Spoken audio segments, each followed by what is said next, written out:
NaLyssa Smith and Angel Reese both got technical fouls, and things got a little chippy between the two. Chicago's done a nice job defensively. Nice pass. Right there. How did Dejournay hit that to Smith? That was in our line of sight. There wasn't any daylight. Yeah, the speed and accuracy of that pass. Now we got some chippiness. Smith and Reese jawing at each other. The WNBA is staring down a growing crisis of player behavior and league accountability. The latest flashpoint, a heated altercation between Chicago Sky's Angel Reese and Dallas Wings' NaLyssa Smith that ended in double technicals, yet again spotlighting the league's struggle to control on-court conduct. With tensions rising, physicality increasing, and Caitlin Clark's recent injury still fresh in fans' minds, the league's image is under pressure. What was once celebrated for competitive fire now teeters on the edge of chaos. If the WNBA can't get a handle on these escalating incidents, it risks undermining the professionalism and credibility it's worked hard to build. Give me that! Jesus, dude, when NaLyssa Smith is doing that to you, you know you just aren't ready for it, man. When NaLyssa Smith is D'ing you up, blocking her shot, folks, Angel, you cooked her up last year. What happened? The latest spark in the WNBA's growing conduct controversy ignited during the Chicago Sky's 94-83 win over the Dallas Wings, when tensions boiled over between Angel Reese and NaLyssa Smith. With just over 4 minutes left in the fourth quarter, Reese fouled Smith on a play that sent her crashing out of bounds, turning a standard basketball moment into a heated confrontation. Teammates and officials quickly stepped in, but the intensity of the exchange raised fresh concerns about the league's grip on player discipline and safety. As emotions flare and physicality rises, questions about professionalism and oversight continue to mount. And by the way, this started off by NaLyssa Smith going for a rebound and Angel just shoving her. Just shoving her and then complaining to the refs. And by the way, I don't blame Angel Reese for, shoving people and expecting to get away with it. The referees have shown that you are allowed to shove people and get away with it. Like that is a given. So Angel Reese goes after shoving NaLyssa Smith. The two of them are getting into it. Arike is there trying to be peacemaker. Courtney Vandersloot immediately doesn't know what's going on. The two of them getting into it. And again, it is just basketball with these two. Sloot trying to calm her down. It is just basketball. And if you guys don't remember, like even last season, the two of them were getting into it through the entire season. The two of them were getting into it, and you saw literally when the referees tried to break it up, you saw them just go like, don't. Like the two of them want to get into it. And again, this is a rivalry. Was it a rivalry in college? What conference were Baylor in? How many times did they play each other in college? What conference are Baylor in? They're in the Big 12. So I don't know if they would have played each other much in college, but they would have been playing the same position. They would have been considered two of the better players in the... Following the foul call, Reese voiced her disapproval of the referee's decision, prompting Smith to walk past her and make a remark that ignited a confrontation. Instead of letting officials handle the situation, Reese responded by engaging in verbal back and forth with Smith, escalating into a heated face-off that necessitated teammates to step in and separate the players. Both Reese and Smith were assessed technical fouls for their involvement in the altercation. However, this incident highlights a larger issue of inadequate league oversight and insufficient player accountability, reflecting a need for stronger discipline and better conflict management within the league. Now, if I was to take bets in this, NaLyssa Smith versus Angel Reese, I'm putting all of my $2.47. I'm putting all of that on NaLyssa Smith, all right? I'm not sure it would be even close. Like, I'm not sure Angel Reese would actually want that to turn into something where...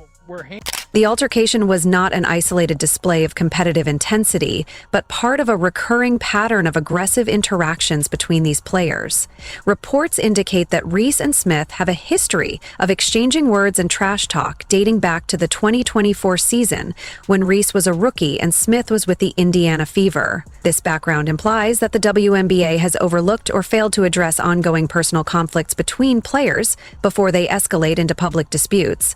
Such unresolved tensions threaten threaten to tarnish the league's reputation and highlight the need for better conflict resolution strategies and proactive measures to manage player conduct. What happened last year? Was it the Indiana Fever on the jersey? That made you go extra hard? Was it that other player on that team that was like, oh, that 22, oh, I really want to show her something? Is that what really made it?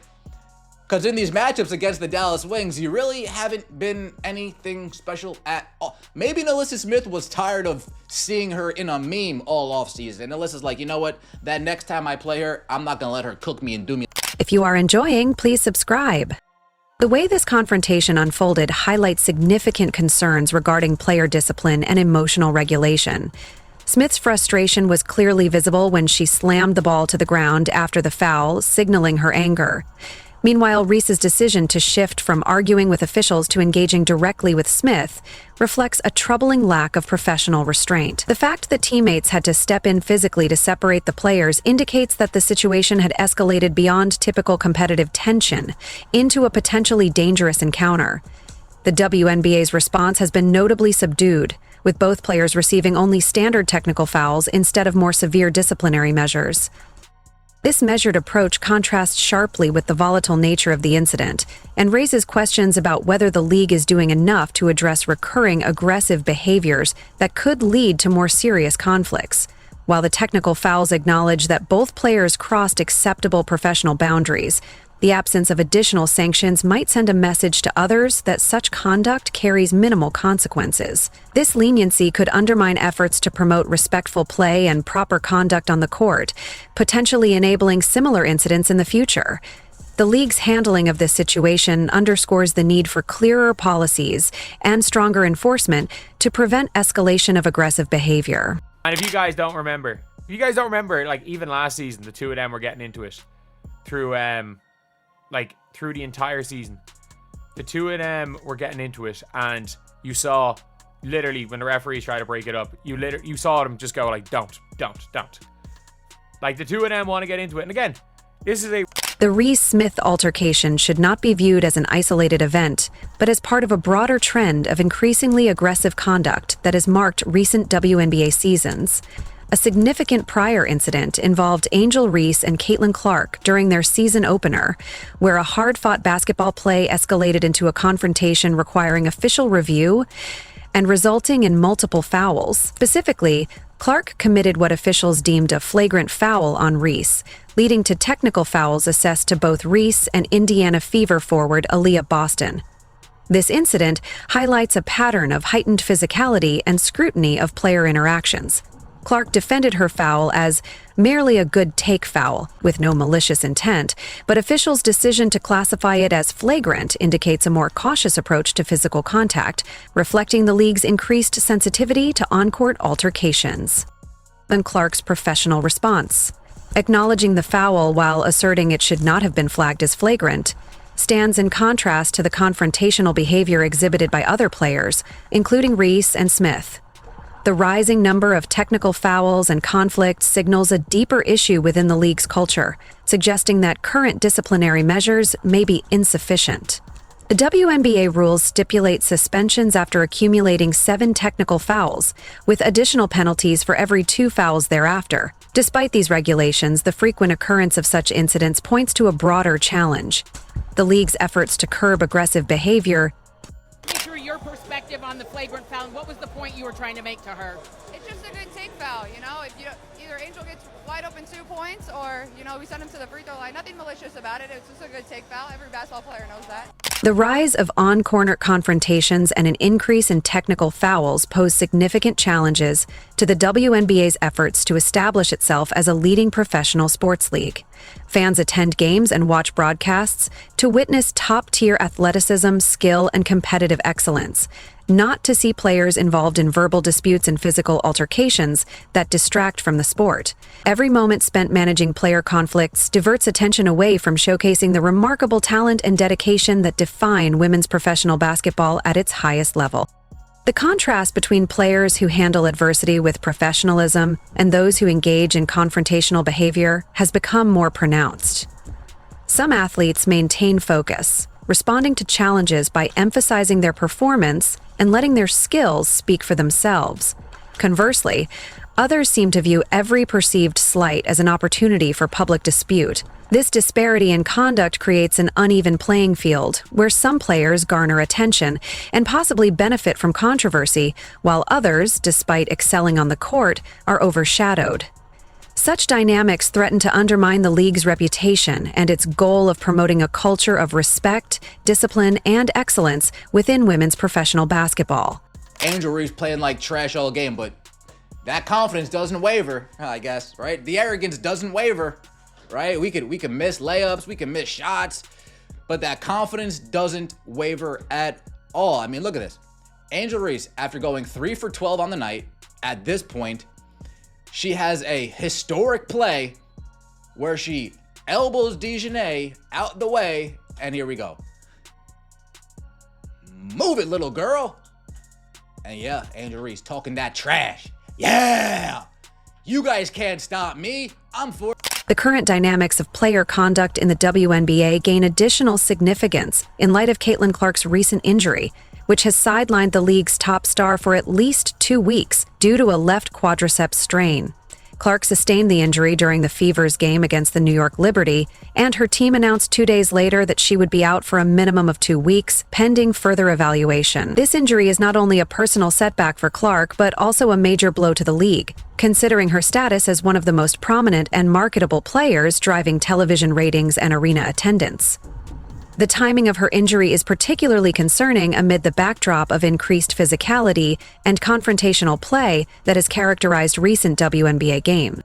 While the specific circumstances of Clark's quadriceps injury have not been directly attributed to aggressive play by opponents, the broader environment of heightened confrontations raises questions about player safety and the league's responsibility to protect its most valuable talent. Clark's absence has immediate implications for the competitive landscape of the league and the overall fan viewing experience. She is expected to miss at least 4 games, including several high-profile matchups that could have drawn significant attention and boosted television ratings. Her MVP odds, which shifted from 115 to plus 250 following her injury announcement, underscore the profound impact her absence has on both the competitive balance and commercial interests of the league, highlighting the importance of maintaining player safety and sportsmanship standards. So the WNBA might as well just name Caitlin Clark the MVP right now, because so far she's missed 2 games due to injury, and not only have the Fever lost both games, but now in this one, they lost to quite possibly the worst team in the league, which just shows how important of a piece she is to that team. She's averaging 19 points, 9 assists, and 6 rebounds a game this year in the 4 games she played. She is super important to that team, and it's proving it that she is the most valuable player. The clear contrast between Caitlin Clark's professional demeanor during on-court incidents and the confrontational behavior of other players has become increasingly evident this season. During a controversial moment with Angel Reese, Clark emphasized that her foul was nothing malicious and simply part of regular basketball play, showcasing the maturity and composure expected of professional athletes.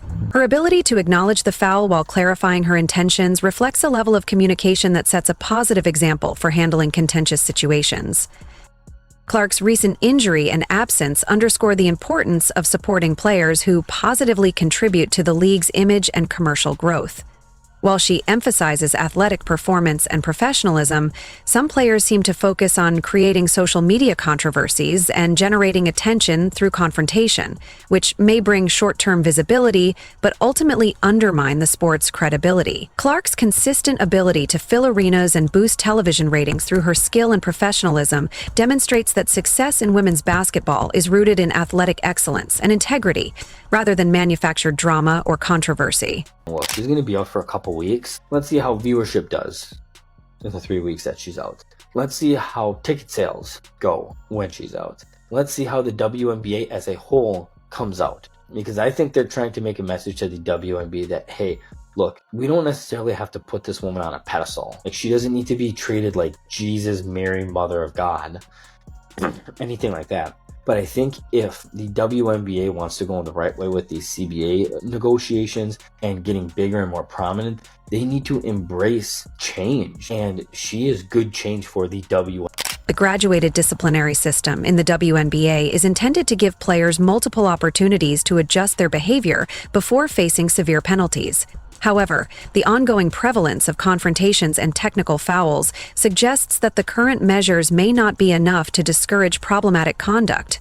The fact that players like Angel Reese continue to engage in confrontational actions despite prior incidents indicates that existing disciplinary protocols may be insufficient in addressing recurring aggressive behavior.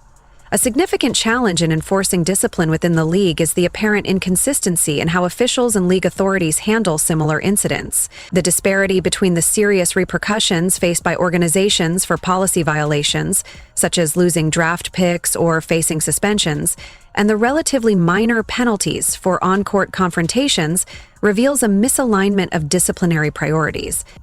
While teams can face substantial consequences for workplace violations, players involved in repeated confrontational acts often receive only modest sanctions, which may not serve as effective deterrents. Additionally, relying on in-game officials to determine technical or flagrant fouls introduces subjectivity, as such calls can vary depending on the officiating crew or game situation. This variability weakens the deterrent effect of disciplinary policies and leaves players uncertain about acceptable conduct. The league's reluctance to impose stronger penalties for repeated aggressive behavior, exemplified by Angel Reese's case, raises concerns that the focus is more on short-term controversy and media attention rather than fostering long-term professionalism and safeguarding the league's integrity. Be getting these WNBA refs off Craigslist because I don't know what's going on. So you mean to tell me Angel can not only grab and pull the girl down on her, no call, but then Boston got her hands straight up in the air, not doing nothing, and the other girl tangled up in her, and then Boston get called for the foul. It's obviously an agenda out on Indiana Fever. Even with Caitlin sitting on the bench, they still doing this. Somebody please tell me what's... The altercation between Angel Reese and NaLyssa Smith highlights more than just a moment of intense competition. It exposes a broader issue of player conduct and league oversight that threatens the WNBA's reputation as a professional sports organization. The recurring pattern of confrontations, technical fouls, and on-court conflicts over recent seasons indicates that current disciplinary measures are inadequate in upholding professional standards and safeguarding the league's key assets. The stark contrast between players who consistently display sportsmanship and those who frequently engage in confrontational behavior underscores growing concerns about the league's image and its long-term commercial viability. While Caitlin Clark's injury underscores the importance of protecting top athletes who positively contribute to the sport's growth, the ongoing misconduct by other players suggests that the league has yet to effectively prioritize professional development and enforce conduct standards. Addressing these issues is crucial for maintaining credibility and fostering a respectful competitive environment. You're not seeing Angel Reese chase after NaLyssa Smith here. This is one of those basketball fights where no basketball things where people chirp at each other and they don't jump up and run after the person. Like you know it's a bit different on that one there. And by the way, I don't think that the situation with Caitlin and Angel shows that they hate each other. I think they just hate each other, period. The WNBA is at a pivotal moment where decisive action is essential to address growing issues of player conduct before they threaten the league's long-term reputation and success. Implementing stricter disciplinary measures, ensuring consistent enforcement of existing policies, and investing in comprehensive player development programs are crucial steps toward elevating professional standards. The league's handling of recent incidents will determine whether it can establish itself as a leading professional sports organization or continue to be distracted by controversies that diminish the remarkable athleticism and skill showcased by women's basketball at its highest level. The era of half-hearted efforts and uneven enforcement must end. The WNBA faces a choice: tolerate disruptive behavior that garners short-term attention, or set clear, rigorous standards that promote long-term growth and credibility. The league's most prominent players have shown that excellence on the court can go hand in hand with professionalism, serving as a model for the conduct expected from all athletes. Embracing accountability and high standards will be vital to securing the league's future success and respectability. If you enjoyed leaving a like and subscribing, more videos are on the screen now.